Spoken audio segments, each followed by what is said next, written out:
Bien, bienvenidos alumnos. Vamos a continuar profundizando los conceptos de procesos. Así que bueno, ya habíamos hablado sobre la definición básica de proceso, pero bueno, la tarea fundamental de todo sistema operativo es la gestión de procesos, ¿sí? Como habíamos dicho antes, digamos, se va a intercalar la ejecución, digamos, del sistema operativo con los procesos de usuario. Eh, vamos a, Vamos a ver nuevamente lo que era un proceso. Digamos, habíamos dicho que era un programa en ejecución, una instancia de un programa, digamos, que corre en un computador, una entidad que puede ser asignada y ejecutada por un procesador, una unidad de actividad, digamos, caracterizada por una secuencia de ejecución, un estado actual y un conjunto de instrucciones asociadas al proceso, ¿sí? Habíamos dicho que el proceso estaba formado por el código, los datos, ¿sí? Y un conjunto de atributos que describen el estado del proceso. El sistema operativo guarda mucha más información acerca de cada proceso para poder planificarlo, para poder gestionarlo, ¿no? Hay una serie digamos, de datos que se guardan, como lo primero más relevante para nosotros va a ser el Process ID, es decir, el identificador del proceso, el estado del proceso, la prioridad, el program counter, bueno, toda la información de contexto que necesita el proceso, y todo ello se va a guardar en una estructura que maneja el sistema operativo que se llama Process Control Block, o bloque de control de procesos. Quiero aclarar que esto no es parte del proceso, es decir, los procesos están por un lado en la memoria y por otro lado hay una estructura de control que tiene el sistema operativo en otra área de memoria que se llama bloque de control de procesos, ¿sí? Hay un vínculo entre las dos cosas, pero son dos cosas separadas, ¿sí? El bloque de control de proceso está separado del proceso en sí. Y allí se guarda toda la información de contexto que recién estábamos mencionando, y bueno, y otra más que pueden ver acá en la presentación. Cuando hablamos de traza del proceso nos referimos al conjunto de instrucciones que efectivamente ha ejecutado el proceso. A las instrucciones que efectivamente ha ejecutado el proceso. Digamos, lo que significa esto es que la traza de un mismo proceso en dos secuencias de ejecución diferentes puede ser distinta, es decir, dependiendo de por dónde pasó el flujo, digamos, del programa, yo podría tener diferentes trazas, ¿no? De un mismo proceso según las condiciones que fueron tomando las variables y demás. Recordemos que el dispatcher era el proceso que permitía hacer el process switching, es decir, poder intercambiar un proceso con otro, ¿no? Y es parte fundamental del sistema operativo. Acá tenemos un ejemplo, digamos, tenemos el proceso A, B y C en memoria, digamos, el proceso A arranca en la posición 5000, el B en la 8000, el C en la 12000, y tenemos el dispatcher que está en el área baja de la memoria, digamos, en la dirección 100. Acá podemos ver la traza de estos procesos, en donde podemos ver que se va intercalando la ejecución del dispatcher entre medio de la ejecución de los procesos. Es decir, le damos una ráfaga, un tiempo de CPU a cada uno de esos procesos, ejecuta una serie de instrucciones y luego vuelve a tomar el control del dispatcher. Entonces la traza real es esta que estamos viendo acá a la derecha en la presentación. Como pueden ver ustedes, hay interrupciones de timeout. Estos son una interrupción de timeout. Recuerden que habíamos hablado que necesitábamos una CPU interrumpible, digamos, y en este caso se utiliza una interrupción de clock, que es como ponerle una alarma, digamos, al procesador y decirle, mira, yo dentro de 150 milisegundos te voy a generar una interrupción. Cuando esa interrupción ocurre, ahí es donde toma el control el dispatcher, ¿sí? Pero también puede suceder que un proceso haga una operación de entrada-salida que va a demorar muchísimo tiempo, entonces ahí también tenemos que interrumpir el proceso y poner nuevamente el control en manos del dispatcher, ¿sí? Entonces podemos tener también un buen motivo para cambiar de proceso sería cuando hay una operación de entrada-salida para resolver. No tiene sentido que se quede la CPU esperando la resolución de la operación de entrada-salida. Bueno, en procesos tenemos el modelo más simple, digamos, de procesos, el modelo de 2 estados que estamos viendo acá, donde aceptamos un nuevo proceso a ejecutar, el proceso entra en estado no running, cuando el dispatcher lo toma, lo pasa a estado running, y así va intercalándose de running a no running hasta que termina la ejecución del proceso. Este modelo, digamos, muy simplificado y no nos permite ejemplificar todas las situaciones que suceden realmente en un computador, ¿sí? Por ejemplo, ¿qué pasa cuando se bloquea por una entrada-salida? ¿Sí? Acá tenemos una forma de implementación con una única cola de procesos a ejecutar, hasta que se le va dando tiempo a CPU hasta que los procesos terminan su ejecución. Bien, ¿cuándo se crea un proceso y cuándo se termina o finaliza o muere un proceso? ¿Sí?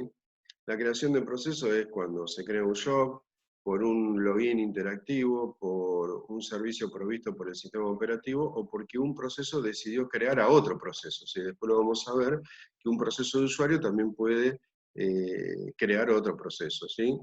A ese otro nuevo proceso se le llamaría proceso hijo, bueno, después lo vamos a ver bien más en detalle.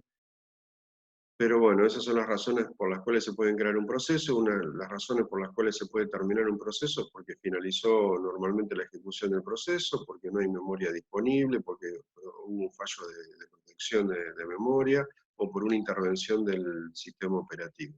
¿Sí? Vamos a ver más en detalle lo que es la creación de un proceso. ¿Sí? Para crear un proceso, el sistema operativo, una vez que acepta la creación del proceso, va a tener que crear una entrada en el bloque de control de proceso para ese nuevo proceso que se va a crear.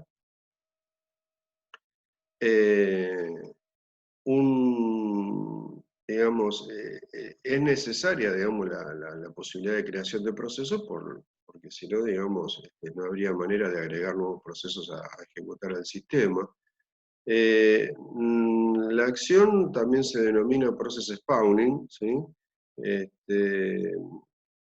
Nosotros estamos creando un proceso padre, es el que origina una llamada al sistema que se llama fork, y esa llamada al sistema lo que hace es crear un nuevo proceso. Ese nuevo proceso creado nosotros lo llamamos proceso hijo, ¿sí?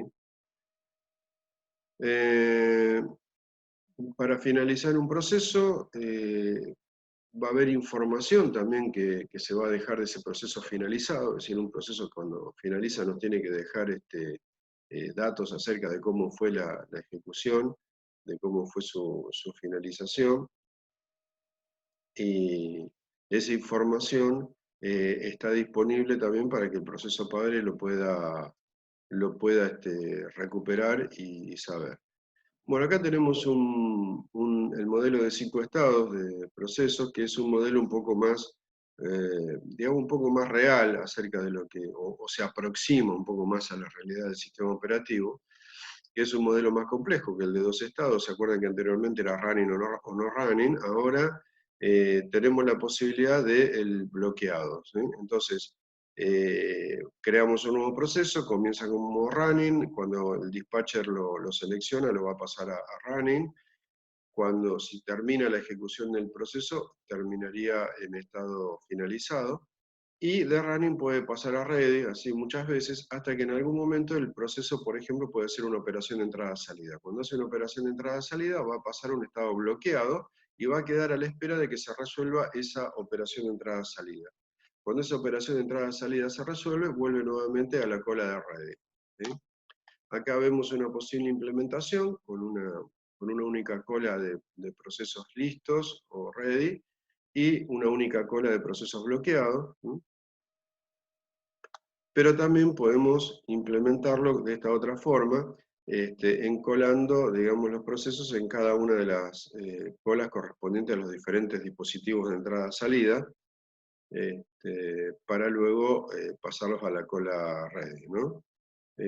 Fíjense en ustedes que cuando se agota toda la ráfaga de CPU, todo el tiempo que se le dio al proceso, sale por timeout y va directamente a la cola de ready, ¿no? En los otros casos podría quedar encolado en cualquier operación de entrada-salida. Así hasta que termina el proceso. Otra categoría es la de proceso suspendido. Bueno, puede suceder que haya necesidad de memoria, entonces imagínense un proceso que está mucho tiempo bloqueado, en el estado bloqueado, nos está ocupando recursos, nos está ocupando memoria, nos está ocupando un montón de recursos del sistema que lo podríamos liberar si ese proceso, tomáramos la imagen de ese proceso, la copiáramos y la mandáramos al dispositivo de almacenamiento secundario, o sea, la memoria secundaria. Entonces, esa sería una nueva categoría que sería un proceso suspendido, sería un proceso que se ha copiado, digamos, en el disco, estaría suspendido en el disco, y en el disco podría estar en un estado bloqueado, es decir, estaba mucho tiempo en una cola de bloqueado, entonces se decide para liberar recursos, para liberar memoria, llevarlo al disco y mantenerlo bloqueado en el disco, o también podría haber estado en un estado ready, pero falta mucho para que sea seleccionado o que le den tiempo de CPU, entonces también podríamos mantenerlo en un estado ready, pero en el disco. Por supuesto que para poder continuar la ejecución de esos procesos vamos a tener que volver al disco, recuperarlos y volver a llevarlo a la memoria principal. El proceso de llevar un proceso que está en memoria principal a memoria secundaria y de memoria secundaria a memoria principal se llama spawn, ¿sí? Perdón, se llama swap, ¿sí? Eso es un swap de procesos, ¿sí? Cuando lo llevamos de memoria a disco y de disco a memoria, ¿sí? Spawn es cuando creamos un proceso, crea un nuevo proceso. Acá tenemos el modelo que representa la posibilidad de suspender procesos en el disco, ¿sí? Como pueden ver acá, es un modelo bastante más real a lo que sucede en un sistema operativo moderno hoy en día. Bueno, acá tenemos otra posibilidad con dos estados de suspendido, ¿no? Puede estar también suspendido en ready o suspendido bloqueado. De bloqueado suspendido puede volver a bloqueado, pero en memoria principal, o también de bloqueado suspendido puede ir a bloqueado ready, ¿sí? Suspendido ready, perdón, que es estar en ready, pero estar físicamente en el disco. Para luego poder realmente ejecutarlo, lo tenemos que pasar de ready, de suspendido, a ready, que sería el estado ready o listo para su ejecución en memoria principal. Es decir, que básicamente cuando aparece la palabra suspendido es que está en el disco, ¿sí? Bien, razones por las cuales hacer una suspensión de procesos. Bueno, cuando estamos haciendo un swap, ¿sí? Se necesita liberar memoria, entonces hacemos un swap y lo mandamos al disco. Puede suceder que el sistema operativo detecta que un proceso no avanza en su ejecución, que el program counter no está avanzando y puede sospechar que hay algún problema con ese proceso y puede decidir suspenderlo. Puede ser que el usuario interactivamente decida la suspensión de ese proceso. Puede ser que haya un problema puede ser que haya un proceso que haya un gestor de procesos, digamos, que cada un periodo de tiempo decida suspender ciertos procesos. Por ejemplo, un sistema de monitoreo, también podría ser un sistema de backup que requiera suspender procesos para poder hacer una copia o poder hacer alguna tarea que requiera algún recurso y luego liberarlo. Puede ser también a pedido del proceso padre, digamos, que tiene acceso, digamos, de alguna manera a poder, a través del proceso ahí, del proceso hijo, hacer una llamada al sistema y utilizar eso para coordinar tareas de sincronización entre proceso padre y proceso hijo. Bien, esto es todo en cuanto a los estados de procesos y demás. Vamos a continuar